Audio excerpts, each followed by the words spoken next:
आज चर्चा करेंगे कि आसन कैसा होना चाहिए हमारा। जब हम पूजा पाठ में बैठते हैं तो आसन कैसा होना चाहिए। सबसे पहले जो है आसन पवित्र होना चाहिए और श्रेष्ठ होना चाहिए। आसनों में श्रेष्ठ जो है कुशासन, कम्बलासन, मृगचर्म और व्याघ्रचर्म, ये उत्तम और पवित्र माने गए। और मध्यम सूती वस्त्र के, रेशमी वस्त्र के और सिल्क आदि वस्त्रों के आसन जो है वो मध्यम माने गए। और निकृष्ट जो है, सबसे निकृष्ट आसन बांस के आसन को बताया है, क्योंकि जो है बांस के ऊपर बैठना पूजा में निषेध है, क्योंकि वो भी वंश वृद्धि में बाधक होता है और उसके ऊपर नहीं बैठना चाहिए। नीम की लकड़ी के ऊपर नहीं बैठना चाहिए, कांटेदार वृक्षों के आसन पर नहीं बैठना चाहिए और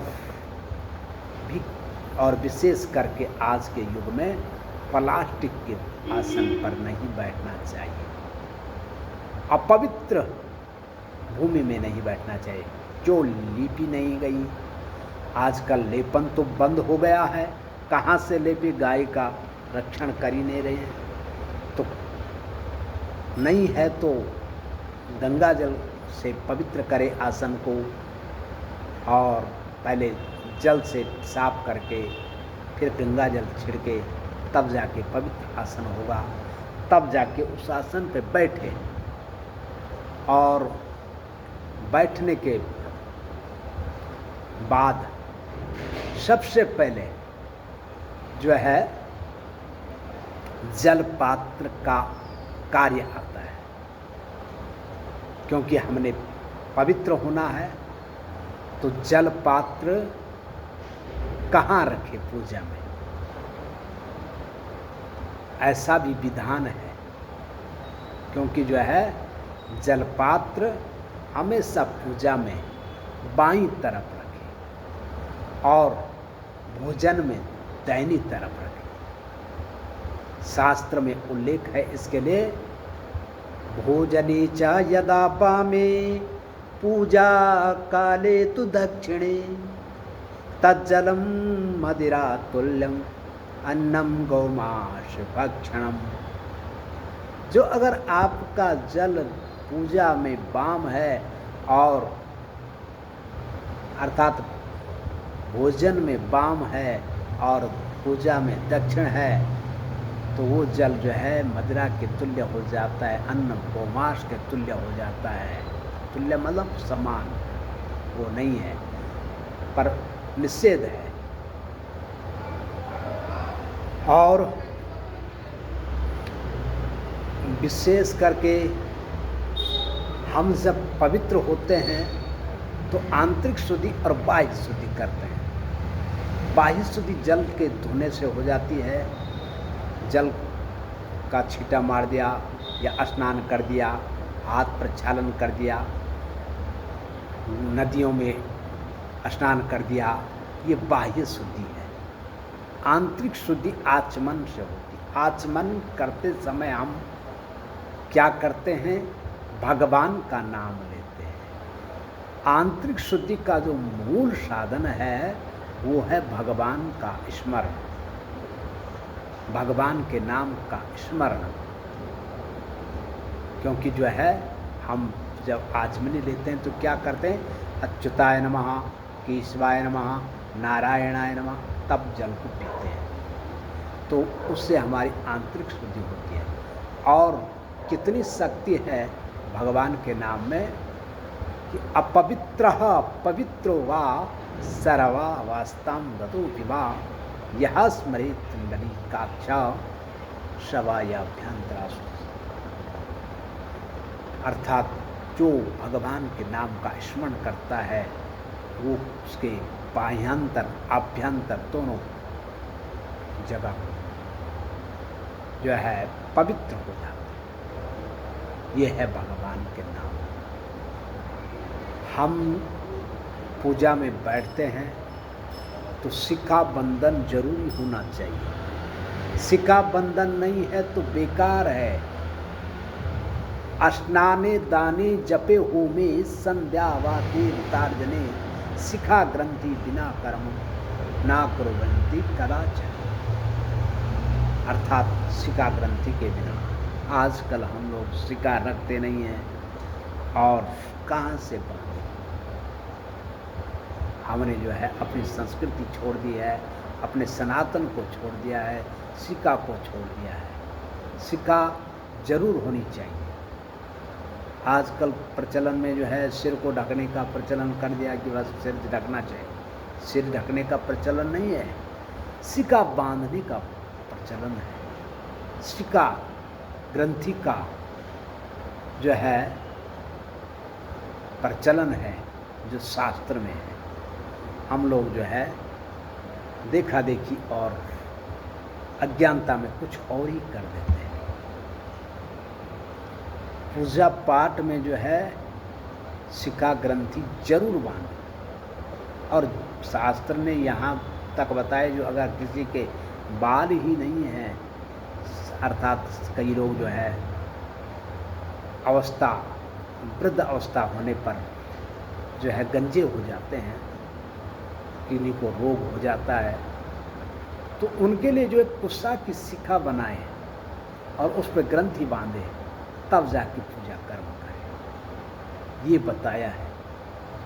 लेकिन हम लोग जो है इन बातों पर ध्यान नहीं देते।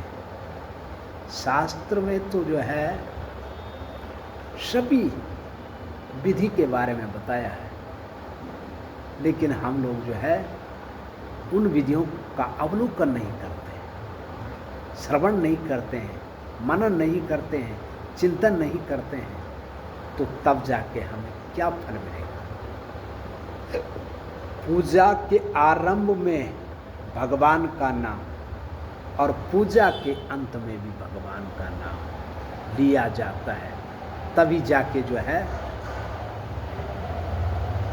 हमें सिद्धि होती है, तभी हमें फल प्राप्त होता है।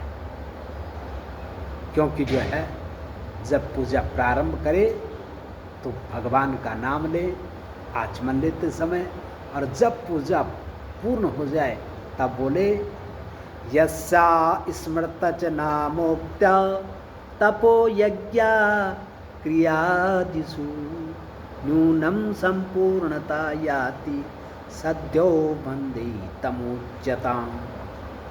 ऐसा बोले तब जाके जो है पूजा सफल होती है। और भागवत हम पढ़ते हैं, भागवत का अंतिम श्लोक भी यही कह रहा है, नाम संकीर्तनम यस्या सर्व पाप प्रणाशनम प्रणामो दुख समनस्तम तम नमामि हरिम परम। जो नाम का संकीर्तन करता है, नाम संकीर्तनम यस्या सर्व पाप प्रणाशनम, सारे पाप नाश हो जाते हैं। और प्रणामो दुख समनस्तम, प्रणाम करने से जो है सारे दुखों का समन हो जाता है। इसीलिए सनातन में सबसे पहले जब मिलते हैं किसी से भी वो प्रणाम किया जाता है। प्रणाम किसको किया जाता है? प्रणाम भगवान को किया जाता है। उस व्यक्ति के माध्यम से भगवान को ही प्रणाम होता है। जो भी हम पूजा करते हैं, जैसे किसी भी देवता की हो नारायण को समर्पित होती है, ऐसे ही प्रणाम भी जो अगर किसी को भी करते हैं तो भगवान को समर्पित हो जाता है। प्रणाम जरूर करना चाहिए, हेलो हाय नहीं, प्रणाम करो। और प्रणाम करके जो है हमारे दुखों का शमन होता है। इसलिए सनातन को बचाए, प्रणाम करें। दोनों हाथ जोड़ने से जो है अपने ऊर्जा नियंत्रित रहती है और दूसरे के हाथ मिलाने से जो है ऊर्जा क्षीण हो जाती है। इसीलिए जो है हमारे यहाँ नमन बताया है, प्रणाम साष्टांग बोला है, साष्टांग प्रणाम, दंडवत प्रणाम इनका विधान है। हेलो हाय का हमारे यहाँ विधान नहीं है, हमारे यहाँ प्रणाम का विधान है, भगवत नाम का विधान है। किसी से भी मिलो राम राम बोलो, हेलो नहीं। तो भगवान के नाम से जब हम किसी से मिलन करेंगे तो हमारा मिलन शुभ होगा, और हेलो हाय से करेंगे तो हमारा मिलन कभी शुभ नहीं होने वाला। तो जब भी कभी मिलें तो राम राम बोले, जय श्री राधे बोले, राधे राधे बोले, जय श्री कृष्ण बोले। भगवान के अनेकों नाम हैं, उन नामों का स्मरण करके मिलन करें, तब जाके हम मिलन को सार्थक बना सकते हैं। क्यों हम पाश्चात्य संस्कृति में जा रहे हैं, क्यों हमारी मति ऐसी हो गई है? ये ज्ञान विहीन से, संस्कार विहीन से, जब हमारे घर वाले हमें जो है ये बताएंगे कि राम राम बोलो, प्रणाम करो, तभी हम करेंगे। लेकिन अब क्या है, बस हेलो हाय घर में ही हो रहा है। तो बच्चों को कहाँ बताएंगे कि हेलो हाय मत करो। इसलिए जो है भगवान का नाम और प्रणाम से मिलन हो, यही सबसे श्रेष्ठ है। जय श्री राम, श्री राम जय राम, जय जय राम, श्री राम जय राम, जय जय राम, श्री राम जय राम, जय जय राम, श्री राम जय राम, जय जय राम, श्री राम जय राम, जय जय राम, श्री राम जय राम, जय जय राम, श्री राम जय राम, जय जय राम।